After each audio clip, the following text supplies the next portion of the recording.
சற்று முன் கிடைக்கப்பெற்ற மிக மிக முக்கியமான செய்தி ஒன்று வெளியாகி உள்ளது. மூட்டை மூட்டையாக சிக்கிய பணம். திமுகவின் மிக முக்கியமான அமைச்சர் அதிரடியாக கைது செய்யப்படுவாரா? வெளியான தகவலால் திமுகவின் தலைமைக்கு மிகப்பெரிய ஒரு அதிர்ச்சி. கடந்த 2021 சட்டசபை தேர்தலில் தான் திமுக ஆட்சியவே கைப்பற்றியது. கடந்த 10 ஆண்டுகளில் ஆட்சி அமைக்க முடியாத நிலைமை ஏற்பட்டது.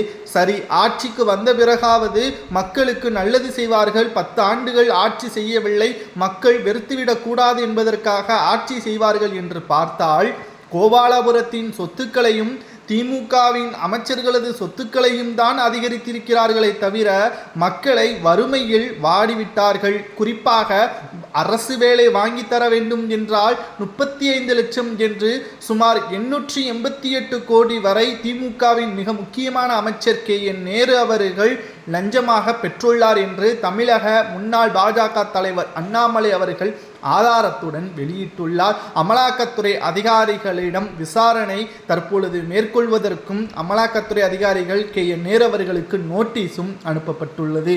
வீடுகள், அலுவலகங்கள், KN நேரு அவர்களது சகோதரர் வீடு உள்ளிட்ட அனைத்திலும் அமலாக்கத்துறை அதிகாரிகள் சோதனைகள் நடத்தும் பட்சத்தில் வீட்டில் மூட்டை மூட்டையாக பணங்கள் கைப்பற்றப்பட்டால் வயது மூப்பின் கூட பார்க்காமல் 14 ஆண்டுகள் வரை சிறை தண்டனை கொடுக்கலாம். அல்லது திமுக கட்சியிலிருந்து நீக்கப்படுமா என்று கேட்டால் அது கேள்விக்குறிதான். ஏனென்றால் பொன்முடி அவர்கள் தமிழக மக்களில் குறிப்பிட்ட சமூகத்தினருக்கு மிகவும் இழிவாக பேசினார். அப்பொழுது திமுக சிறப்பாக ஆட்சி செய்யும், திமுகவின் உட்கட்சிகளில் கூட ஏதேனும் தவறு நடந்தால் உடனடியாக நடவடிக்கை எடுக்கப்படும் என்று கூறிய பொன்முடியின் துணை பொதுச் செயலாளர் பதவியை பறித்தார் ஸ்டாலின் அவர்கள். அப்பொழுது ஸ்டாலினை பெருமையாகவும் பேசினார்கள்.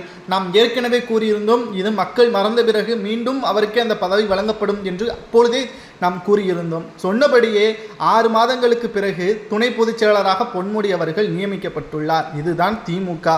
மக்கள் ஒரு பிரச்சனை வந்த பிறகு மறு பிரச்சனையே மறந்து விடுவார்கள். இதுதான் திமுகவிற்கு சாதகமாகவும் மக்களுக்கு பாதகமாகவும் இருக்கிறது. ஒருவன் தவறு செய்துவிட்டான் என்றால் நிச்சயமாக அவர் எதற்காக மீண்டும் தேர்தலில் போட்டியிடுவது அவரது விருப்பம். வெற்றியடைய வைப்பது தமிழக மக்களின் விருப்பம்தானே தவிர மீண்டும் மீண்டும் தவறு செய்தவர்களுக்கு ஆட்சி பொறுப்பை வழங்கி மக்கள் தான் தவறு செய்து கொண்டிருக்கிறார்கள் என்பதை ஒட்டுமொத்த தமிழக மக்களுக்கு நாம் தெரிவிக்கக்கூடிய ஒரு செயலாகவே இருக்கிறது. உங்களது கருத்துக்களை கூறுங்கள். வேலை வாங்கி தருவதாக கூறி பண மோசடி செய்யப்பட்ட KN நேரு அவர்கள் வீட்டில் பணங்கள் கைப்பற்றப்பட்டால் அவருக்கு என்ன தண்டனை கொடுக்கலாம் என்பதை மட்டும் உங்களது கருத்துக்களை மறக்காம கமெண்ட் வாயிலாக கூறுங்கள். நன்றி, வணக்கம்.